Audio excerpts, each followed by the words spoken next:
RF. Karong adlaw atong gisaulog ang kapiestahan sa pagbunyag sa atong Ginoo.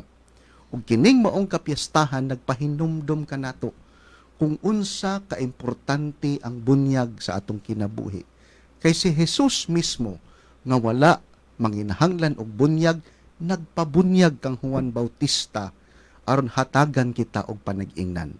Kung atong balikan ang atong ebanghelyo, tataw kaayo nga nagduha-duha or wala mo'y uyon si Juan sa kagustuhan ni Jesus nga magpabunyag.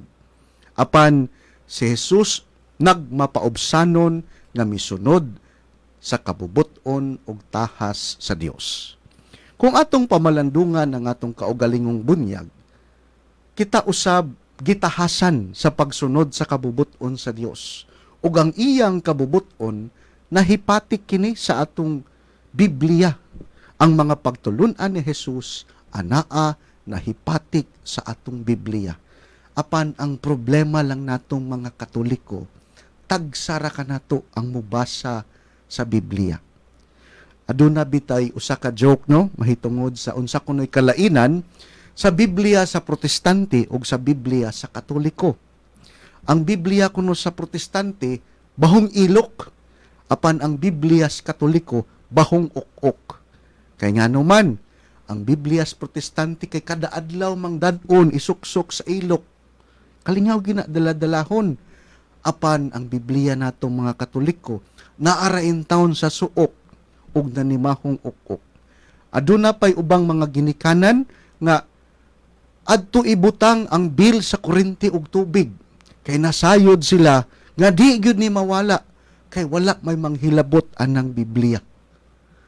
Pait man pamalandungon mga kaigsuunan, apan kini pahimangno kanato nga sa dihang kita gibunyagan ato untang sundon ang atong mga tahas, ang mga pagtulunan ni Jesus nga nahipatik sa Biblia. In fact, kanang pulo nga Bible pwede na himuon nato nga acronym. Di ba? Ang spelling sa Bible is B-I-B-L-E. It stands for Basic Instruction Before Leaving Earth. Nga sa ato pa, mao kini ang atong sumbanan sa pagpanginabuhi nato ni ining kalibutana. Basahon nato kini, pamalandungan nato kini, ug ampuan nato ang atong mga desisyon.